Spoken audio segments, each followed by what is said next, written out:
Muy bien, siguiendo con el tema 13, disolución de los contratos, extracto del libro 3026, preguntas y respuestas y obligaciones, empecemos.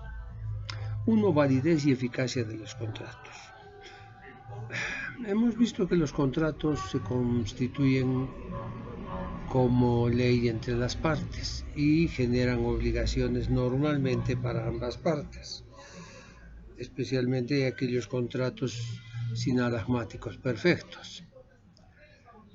Entonces, de ahí colegimos que un contrato es válido cuando ha cumplido con los requisitos de formación de los contratos, es decir, el consentimiento, objeto, causa y en algunos casos en el cumplimiento de las solemnidades. Esto es válido, es eficaz y obliga. ¿Y cuándo no? ¿Cuál es la antítesis de la validez? Es pues la invalidez. Es la ineficacia del contrato. El contrato no surte efectos contra las partes. Y esto es importante que conozcamos por qué. ¿Por qué un contrato no surte? Cuando un contrato no tiene alguno de los requisitos de formación, se vuelve ineficaz. Quiere decir que no tiene fuerza de cumplimiento entre las partes y se resuelve retroactivamente. En este sentido es importante entender que hay que diferenciar y saber bien de qué se trata la invalidez. La invalidez es una sanción establecida por ley e impuesta por el juez a aquellos contratos que no cumplen con los requisitos. Para esto tenemos que conocer muy claramente la diferencia entre nulidad y anulabilidad. El 549 del Código Civil regula las causas implícitas o tácitas de nulidad y el 554 señala las causas de anulabilidad o nulabilidad o nulidad relativa. Leamos el 549 primero. Casos de nulidad del contrato. El contrato será nulo por faltar en el contrato objeto o la forma prevista por la ley como requisito de validez. 2. Por faltar en el objeto del contrato los requisitos señalados por la ley. 3. Por ilicitud de la causa y por ilicitud del motivo que impulsa a las partes a celebrar el contrato. 4. Por error esencial sobre la naturaleza o sobre el objeto del contrato. 5. En los demás casos determinados por la ley. En cambio, el artículo 554, casos de anulabilidad del contrato, dice: el contrato será anulable. 1. Por falta de consentimiento para su formación. 2. Por incapacidad de una de las partes contratantes. En este caso, la persona capaz no podrá reclamar la incapacidad del prohibido con quien ha contratado. 3. Porque una de las partes, aún sin haber sido declarada interdicta, era incapaz de querer o entender en el momento de celebrarse el contrato, siempre que resulte mala fe en la otra parte, lo que normalmente se da, apreciada por el perjuicio que se ocasione a la primera, según la naturaleza del acto o por otra circunstancia. Claro, le hacen firmar en un estado lamentable que no es capaz de entender lo que está haciendo y obviamente que tiene que ser anulable. 4. Por violencia, dolo o error sustancial sobre la materia o sobre las cualidades de la cosa. 5. Por error sustancial sobre la identidad o cualidades de la persona, cuando ellas hayan sido la razón o motivo principal para la celebración del contrato. En los demás casos, dice la última, considerados por ley. La invalidez reconoce algunas clases. Veamos. Esas clases las veremos enseguida porque quedó pendiente las características de la nulidad, y esto es importantísimo. La nulidad es de orden público. Es una de las características.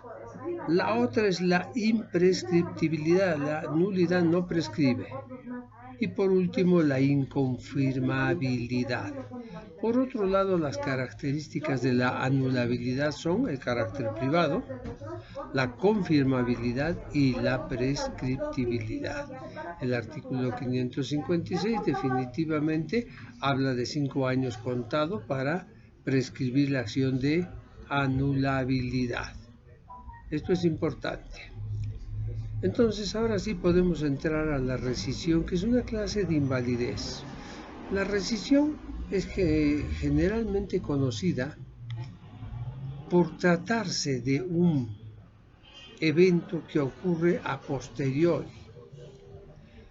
En la rescisión hay una desproporción entre la prestación de una de las partes y la prestación de la otra parte. Por esa razón tiene dos clases fundamentales: rescisión por lesión y rescisión de contratos concluidos en estado de peligro.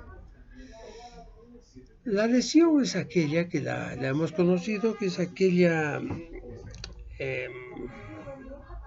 desproporción entre una prestación y la otra en un orden del 50%.